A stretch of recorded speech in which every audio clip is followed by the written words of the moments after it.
Welcome to Module 3 of the North Carolina Teacher Evaluation Process Training. This is the third of 4 modules designed to prepare you for successful participation in the teacher evaluation process. You should have the North Carolina Teacher Evaluation Process Manual and a highlighter or post-it notes available. You may also want to have your completed self-assessment or a blank copy of the rubric available. Remember, if you do not understand something the first time, hit pause and listen again. This information is important, and you will benefit greatly from full and active participation in these modules. Your commitment to learn and grow throughout this process is part of becoming an effective educator of young children. A lot has happened since completion of Module 2. You should have completed your self-assessment and first observation. Your evaluator has now visited your classroom and worked with the team to give you meaningful feedback about your current level of performance as a teacher. You are now seeing the evaluation process in action. Take a moment to reflect on how you were involved in the evaluation process. Did you ask or answer questions? Provide more information about what was observed, or participate in making a plan for your next steps? Have you had a chance to follow up with your mentor and put the plan into action?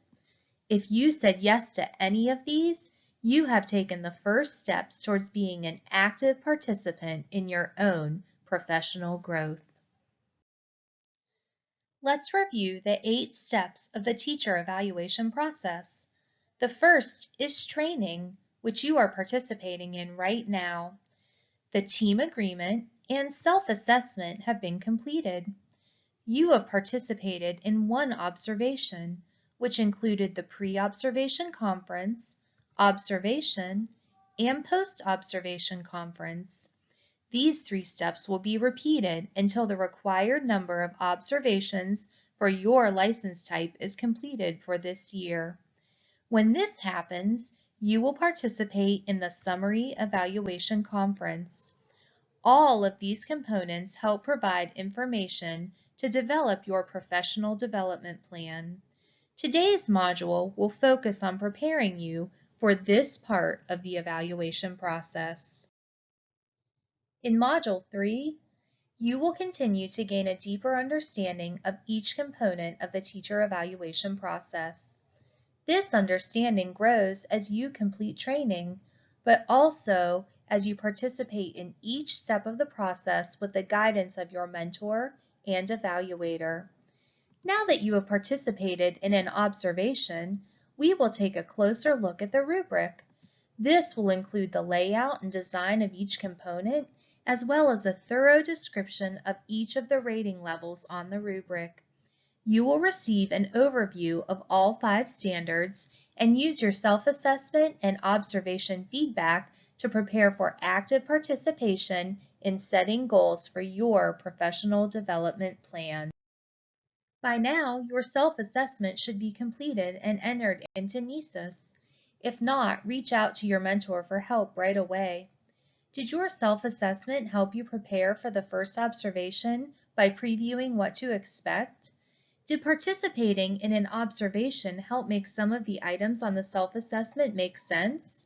Were your mentor and evaluator able to answer questions about the self-assessment? The pre-learning activity of this module is designed to help explain the self-assessment process even further. If you have not completed it with your mentor, be sure to schedule a time with them. The number of observations you receive depends on your license type. If you are an initial or residency licensed teacher, you will complete 4 observations this year. Continuing teachers will complete 2 or 3 depending on their license expiration date. If the number of observations required for you is modified in any way, your evaluator will let you know and provide a revised schedule of observations.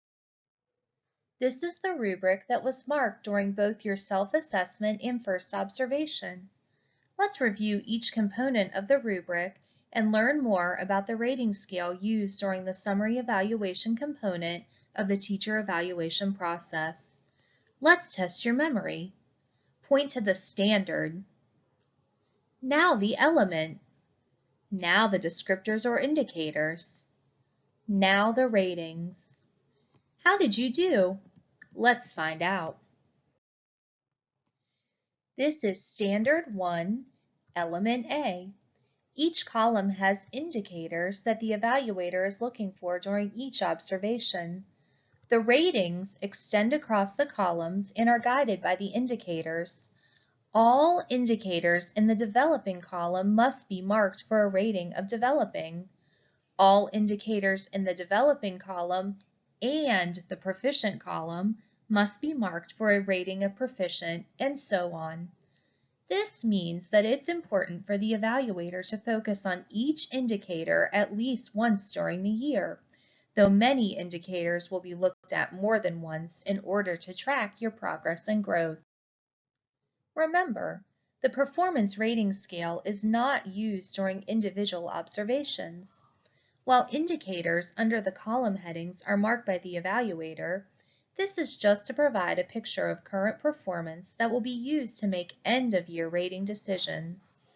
It is important for you to understand what each of the columns on the performance rating scale means. These ratings are developing, proficient, accomplished, and distinguished. Let's take some time to explore each rating.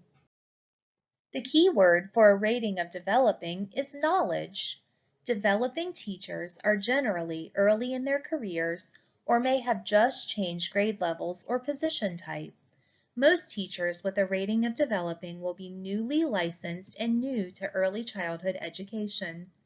Teachers at the developing level are expressing awareness and interest concerning the standard and element. Successful teachers at the developing level ask questions, think about what they do not yet know enough about, and pursue resources that can help them expand their knowledge and skills. They also take the advice of their mentor to further their professional growth. The key word for the rating of proficiency is action.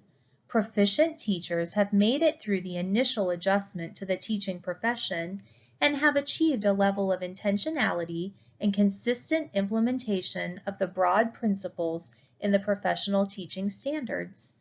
They have taken the knowledge gained during the developing level and turned it into action. These teachers understand how to plan instructional activities, manage the classroom, facilitate child development, and direct child learning. They can demonstrate connections between the standards, their instructional goals, and strategies and the assessment data they collect. All teachers are expected to reach the proficient level across all standards within the early stages of their career. The key word for the rating of accomplished is interaction. These teachers demonstrate greater depth and frequency in their implementation of the curriculum and strategies used in their teaching. They set and achieve higher PDP goals and have become known for particular skills and abilities. They make connections between the standards, theories of child development, and their own intentional practices. They can explain to others what they are doing and why they are doing it. They are role models for early career teachers and demonstrate a high level of expertise in their specialty area. Visitors can see these specialty areas come to life in the classroom. These practices are so well established that they are often visible with and among interactions in students. The key word for the rating of distinguished is extension. These teachers hold leadership positions in their schools, systems, and professional organizations. They are generally widely known for their expertise, and they develop and demonstrate model and innovative practices.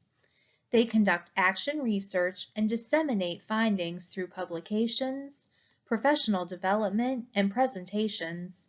This often extends outside of the classroom. Remember, your evaluator is marking the rubric using your current level of professional progress and achievement. This is an estimate of percentages which shows that all teachers are expected to start at developing and move to proficient as their professional growth warrants. As you can see, most teachers in our program will be at proficient at any given time. Many teachers remain at proficient in many standards for their entire careers. Progressing to become accomplished or distinguished in certain areas is expected to be relatively rare, and teachers who achieve these levels for one or more of the standards are expected to be proficient in other areas. Let's check your learning. The key word for this rating is knowledge. Right. Knowledge is the key word for a rating of developing. As a beginning teacher, you are seeking to learn as much as possible about the profession. The key word for this rating is action. If you said proficient, you are correct. A teacher at the proficient level has put knowledge into action. The key word for this rating is interaction. Yes, this is a rating of accomplished. These teachers have woven intentional practices into every part of the classroom. The key word for this rating is extension. Yes, teachers at the distinguished level often extend beyond the four walls of their classrooms and programs into a larger community. Finally, proficiency is the basic level of competency for all teachers, true or false. If you said true, you've got it. Teachers are expected to reach the level of proficiency early in their careers. As you prepare to write your professional goals, it will be important to have an overview for each of the 5 standards. You have been introduced to the standards during the self-assessment and first observation. Part 2 of this training will include a thorough, in-depth exploration of each standard and element. For now, follow along in the Teacher Evaluation Process Manual and highlight the key words you hear. Let's start with Standard 1, Teachers Demonstrate Leadership. Teachers lead in their classrooms by using data to organize, plan, and make goals. They must establish a safe and orderly environment for children to learn. Teachers collaborate with other early childhood professionals to learn and grow. These may be co-teachers in the same classroom, other teachers in the same building, or teachers in other locations, such as through participation in a professional learning community. All teachers participate in professional growth activities. These may be college courses through an EPP, workshops offered by your partnership or local district, professional conferences, or online workshops. Some teachers belong to professional organizations such as NAEYC or the National Head Start Association. Teachers advocate for positive change in policies and practices affecting student learning and participate in initiatives to improve education. Teachers know and follow the North Carolina Code of Ethics. They demonstrate honesty, integrity, fair treatment, and respect for others. Next is Standard 2, Teachers Establish a Respectful Environment for a Diverse Population of Children. Teachers encourage an environment that is inviting, respectful, supportive, inclusive, and flexible. They demonstrate knowledge of diverse cultures and work to counteract stereotypes while recognizing the influences on a child's development, personality, and performance. They appreciate difference and value contributions from each student by building positive, appropriate relationships. Teachers believe in and have high expectations for all children. They support the special needs of students and collaborate with specialists to support inclusion and other models of effective practice. Teachers are constantly working to communicate and collaborate with the families of children. They promote trust and understanding to build partnerships within the school community. Let's move on to Standard 3, Teachers Know the Content They Teach. Teachers know how to provide a balanced curriculum which promotes literacy skills. They know about the elements of a lesson plan and how to structure the classroom schedule to maximize learning. They align instruction with the North Carolina Foundations for Early Learning and Development, which is the standard course of study for preschool students. Teachers know that young children learn best through hands-on, active, and engaging learning activities. Learning is intertwined and embedded across activities, and connections are built across domains. Children spend time learning about topics that relate to their lives. What happens in school is connected to experiences outside of school. Teachers embed 21st century skills and content, such as life skills, which include social and communication skill development. In Standard 4, teachers facilitate learning for their students. Teachers know about how young children learn and think. They differentiate activities and goals to meet the unique needs of all children. The teacher acts as a guide while the children engage in activities designed to construct knowledge. Children and adults interact as learning partners in the classroom, and students are engaged in the learning process. Methods and materials are carefully selected to meet the needs of all students. Teachers use both hard and soft technology tools to promote learning. Children are encouraged to use problem-solving and critical thinking skills. They teach the importance of communication and collaboration and organize student learning teams throughout the day. A variety of communication methods are used to help children articulate thoughts and ideas effectively. Various methods are used to gather assessment data, which is used for both short and long-range planning and informs classroom instruction. Finally, we move to Standard 5. Teachers reflect on their practice. Teachers are reflective. They are constantly thinking about why learning happens and what can be done to improve student achievement. They set professional goals and participate in continuous, high-quality professional development. They understand that new ideas are constantly emerging in the field of education. They actively investigate and consider new ideas that improve teaching and learning. Teachers analyze student performance to improve classroom effectiveness and are willing to adapt based on data. Let's check your learning by guessing the standard. Teachers develop high-quality, engaging lesson plans which incorporate activities across multiple domains. Did you say Standard 3? That's right. This is where content is developed using our standard course of study, Foundations. In which standard do teachers use data to understand the needs of their students and modify activities and materials to meet those needs? You've got it, Standard 4. Facilitation of learning requires teachers to constantly adapt to the unique needs and interests of students. Which standard recognizes the importance of exploring the unique backgrounds and cultures of students? That's right. Standard 2 talks about the importance of providing a respectful and responsive environment for diverse learners. As we prepare to develop our professional development plans, which standard emphasizes the importance of professional growth? If you said both, you've got it right. Teachers learn and grow right alongside their students and their mentors and evaluators.